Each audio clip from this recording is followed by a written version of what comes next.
Okay, everyone. I just wanted to do a quick talk. I'll usually say something about most of the chapters in the book.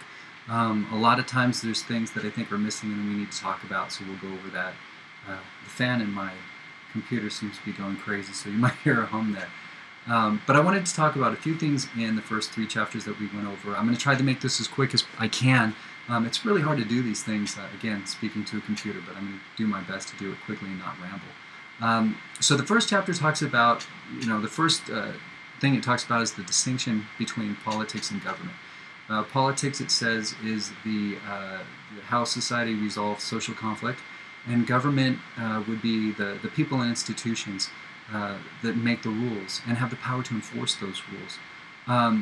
So I would like to talk quickly about what political science is, because a lot of people don't know what that is. A lot of times they take American government and they think this is a history class, and it's not really a history class. It's a class based in political science, which discusses the historical context of the institutions and how they're made up and what are the consequences of that. And this quite interesting experiment in democracy that is American government.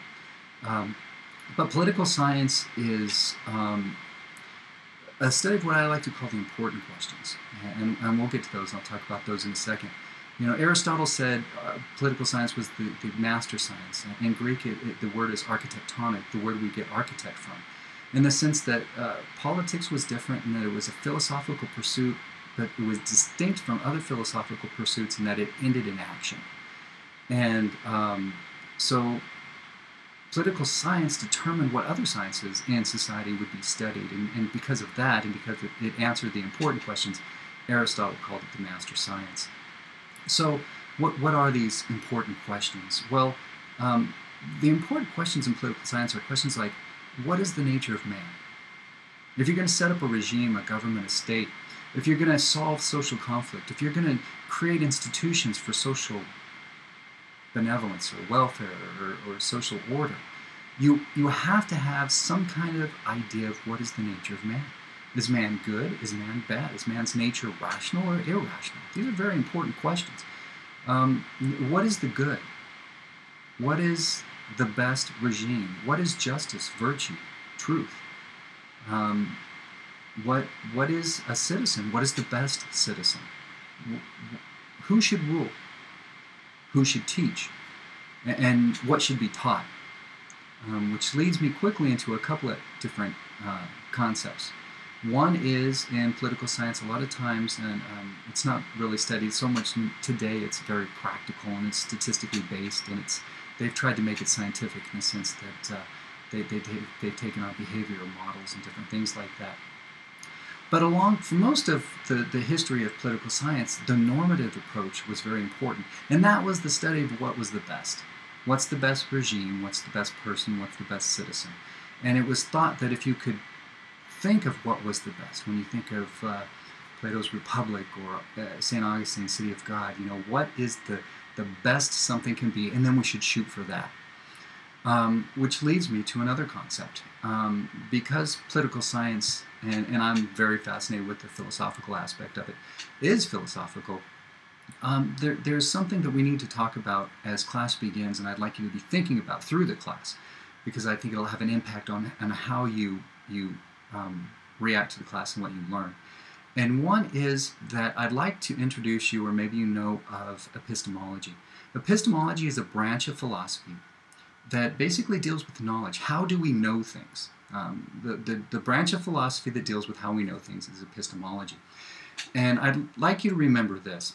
One thing epistemology says, and that we've learned about knowledge and how we know things, is we can think of our knowledge as a target.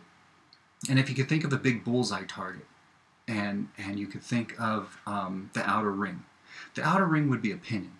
And in opinion we have what everybody's got an opinion. When I remember it, I think I was told this in football, that everyone's got an opinion, because they're like, I'm going to say elbows, everyone's got one, but it's a little different the way I was told it.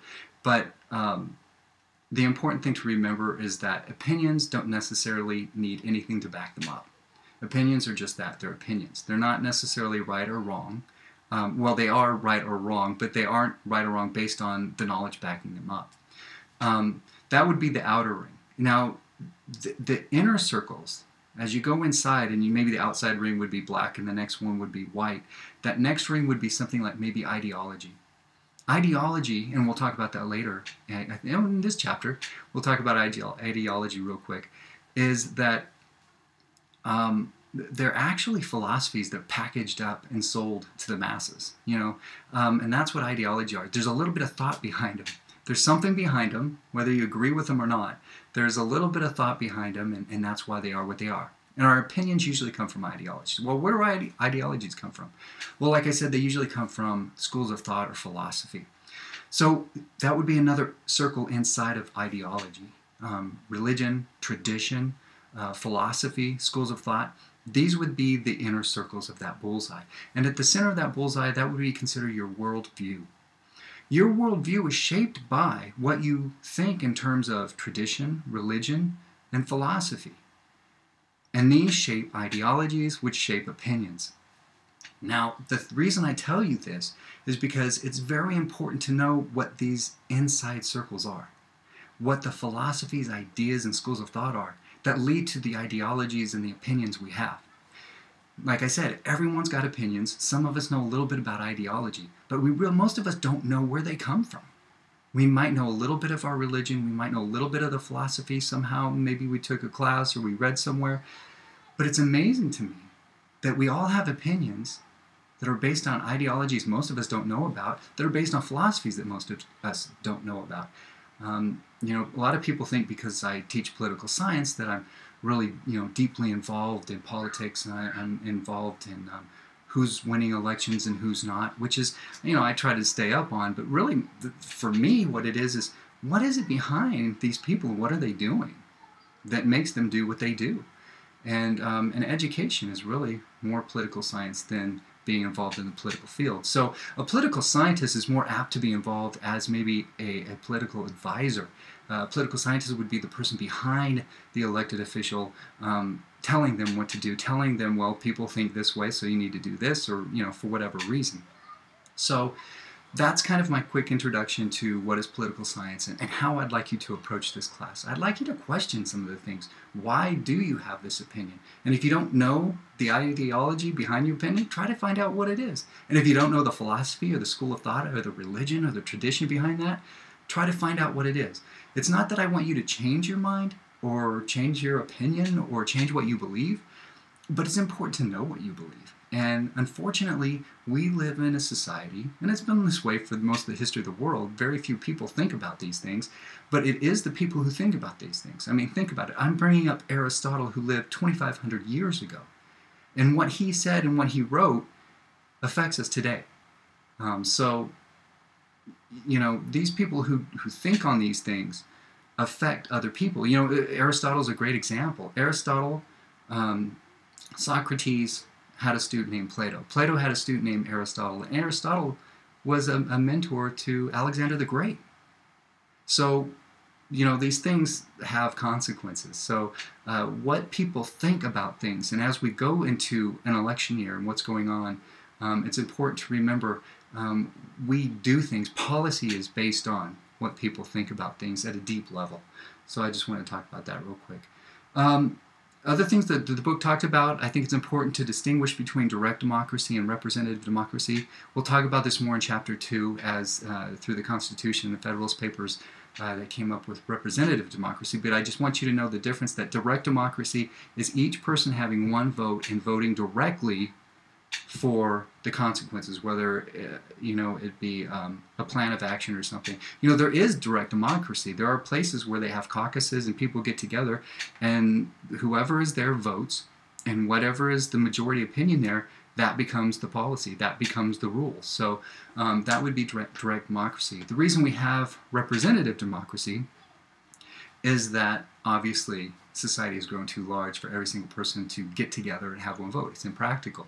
So we do what Madison hoped is we would nominate the most wise and virtuous people to hold office. And then he said it was then the most important thing in government's place was to try to keep them wise and virtuous, which I'm not sure we're doing a very good job of. right now. So let me talk quickly about the traditions of Western government. We've talked quickly about Aristotle and Plato, and from that we got kind of the question that came from antiquity and from that time was that convention wasn't necessarily right. Custom, what people did, didn't make things right. They were doing the epistemological approach. They were taking things and people were saying, well, this is right because this is what is done, or this is right because the gods told us, or the oracle at Delphi told us this. And they said, something's not right just because you do it as a custom. You need to look at it and look at and reason it. And I think that was the tradition we get in entire Western culture and in American culture. It's stemmed from that. After that, and that was a look at the normative approach, we had a strange revolution in political science, and that came from Machiavelli, where Machiavelli said, hey, all this great stuff, it's real nice to look at this normative approach and who's the best ruler and what's the greatest society, but Machiavelli said, let's get real. Politics is about power, getting power, and keeping power. And I think many people have heard of Machiavelli, but he was basically a realist who said, this is what politics really is, and he wrote a book to his somebody in his family who was going to be a prince. So Machiavelli wrote The Prince to talk about politics being power. After that came the contractualist, and the contractualists are extraordinarily important to American government. And there were three main contractualists, and that was Hobbes, Locke, and Rousseau. And Hobbes was kind of the first, and he came out and he said, well, how does society form? How does it come together? And Hobbes said that society would be terrible. Society would be this horrible, horrible thing when it first started because there would be no government. Everybody would be anarchy, and everybody would be out. That's the old. It was hell and brutish, and I can't think of the quote right now, but he said it would be really bad. And he said people form associations to come together and protect themselves. And they'd give up some of their rights and their freedoms to gather in this association to protect themselves, because without the association, they would die. So in a way, the contractualists were like the TV show Survivor, the reality show. You've seen the show. If you haven't seen the show, it's about people they drop off like on an island somewhere, and they compete in these events and these different things, and then at the end of the week, they vote somebody off the island, and whoever is there last wins. Well, people learned quickly that to stay on the island, you have to form associations, and you got to get with a group of people, and you hopefully have the strongest group of people to stay on the island. And that's a good way to think about the contractualists. They said, things would be bad, you'd be out there on your own, so you form associations to protect yourself. Locke comes around and says, it's not as bad as Hobbes said. But the thing is you'd be out working in a state of nature, and let's say you had an apple tree. And in a state of nature, you were taking care of that apple tree, and you water it, and you fertilize it, and you prune it, and you get the fruit every year from it. Well, that's fine. That's the state of nature. Well, Locke said that's going to turn into a state of work, because what's going to happen pretty soon is somebody's going to see your nice apple tree, and they're going to want your apples. And if you don't have anything to protect yourself, they're just going to come and take your apples. So now we've gone from a state of nature to a state of war. And Locke said that's why we join associations, to protect ourselves and our property, what we've worked for, our labor. And then Rousseau would come along. And Rousseau says a little bit different. Rousseau says, actually it'd be pretty nice. The state of nature is pretty nice. And we form society, well, for different reasons, a little bit different than Locke and Hobbes would say. But Rousseau's approach is actually kind of completely different in the sense that he says, man is born free, but is everywhere in chains. What Rousseau was saying is it's society that makes man bad. Man would basically be good. But society comes together, forms these traditions and these things, and becomes bad. And it's what makes men bad. And that's an important distinction, because that's kind of a distinction we'll be talking about through the rest of this class. The distinction between Locke and Rousseau. So when the American Revolution was happening, and they started writing things like the Declaration of Independence, the words of Locke were extraordinarily powerful. And you can almost see word for word what Locke wrote, who was an English philosopher, and things like our Declaration of Independence, when they talk about the right to life, liberty, and the pursuit of happiness. So these things are all important in the tradition of American government. And the basis for that, at that time, was liberty. And that comes from an ideology. And so we'll talk quickly about ideology. We'll try to get it. We're probably like at 10 minutes again. So I'm going to try to do ideology real quick. The book does, I think, a pretty crappy job of it. So I wish we could almost just skip that, and I should probably tell you not to read that. But if I could give you the history of ideology in a couple of minutes here, and this is what it is. Ideology pretty much begins with Adam Smith. At the time Adam Smith wrote, there were the main powers in Europe, Spain, France, England, and so they were going around the world. They were colonizing the entire world. And even though Spain and a lot of these European countries were bringing home boatloads of gold from the New World and all kinds of material goods, there was a mercantile system where these countries like Spain would take gold and they'd bring it home and they'd have stores of gold. But the country itself didn't seem to be getting any better. The people weren't prospering. The country seemed to be in about the same place. They just had storerooms of gold and different things they were taking. And their philosophy was that the government had to control every aspect of the economy. And so that's what was happening. Well, one European country was doing it different, and that was England. And England had moved through their traditions, into a state of what Adam Smith called laissez-faire, where the government would step back, and each person would be responsible for their own economic well-being in terms of like contracts. Contracts were extraordinarily important. You started with guilds and different traditions in England, and the idea in England was that each person would be responsible for themselves and their party, and they would enter into contracts which they felt were better for themselves. And as long as they weren't doing something illegal, the government stayed out of it. Well, Adam Smith concluded that the governments that stayed further away from the economy and let people deal with the economy themselves would prosper. There were fewer poor, there was a greater middle class, and a higher standard of living, and they were more modern. So that was kind of the beginning of ideology in the term that we use it today. Now, the interesting thing about that is Adam Smith's view was about freedom. And the Greek word for freedom is libre, which we get the word liberty. So actually, this was known as liberalism. I know this sounds a little bit different because that's not what liberalism today. And there's a good reason for that. The reason liberalism is an almost completely different ideology. So we call it classical liberalism. So Adam Smith came out with classical liberalism.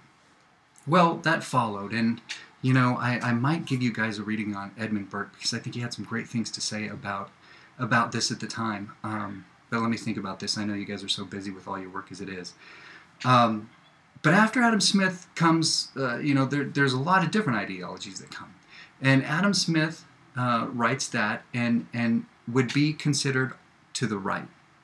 That would be to the right, which we think of today as maybe conservatism or libertarianism. Classical liberalism is actually to the right. And in Europe, they still call this ideology liberalism. So some people get confused when they hear about maybe a liberal party in Europe. It's actually what we call classical liberalism, or today would be libertarianism. So after Adam Smith writes his book, The Wealth of Nations, that goes by for a while, and Thomas Hill Green comes along and says, that's great, that people are prospering. But when I look around, I'm seeing the Industrial Revolution. I'm seeing people not doing so well. And is somebody really free if they have to take a job at $1 a day when it takes $2 a day to live because there's nothing else? So in those situations, maybe the government does need to step in. The government needs to protect their rights to certain things. And that would be a little bit of a move to the left. And that would be on the left of the political spectrum. And there were a couple different variations of that. Now, along the line of Adam Smith, there was Edmund Burke, who's the father of conservatism. And this is what Edmund Burke said. Edmund Burke said, people are not really that rational. Just like we talked in epistemology. Everybody's got an opinion. Some people know ideology. Very few people know why we really do what we do. And they just kind of follow along. And because of that, society can't progress too quickly. Because if you do, you'll have problems. He gave a perfect example of this. He said the American Revolution would succeed because the people there were ready for it. They had been working in provincial legislative assemblies where they had been doing their daily work like this. And in England, in England they don't call it the American Revolution, they call it the American War for Independence. And that's probably a much more accurate description of what happened. We call it revolution. It was really a war for independence, which is kind of different. We didn't completely have a revolution in the sense that we went from one idea to a completely different idea. We just kind of expanded on where we were. But Edmund Burke said, because people are somewhat irrational, you can't move too quickly. He said, in America, the revolution, the war for independence will work because the people are there, they're ready for it, they've experienced democracy, they know what it's like.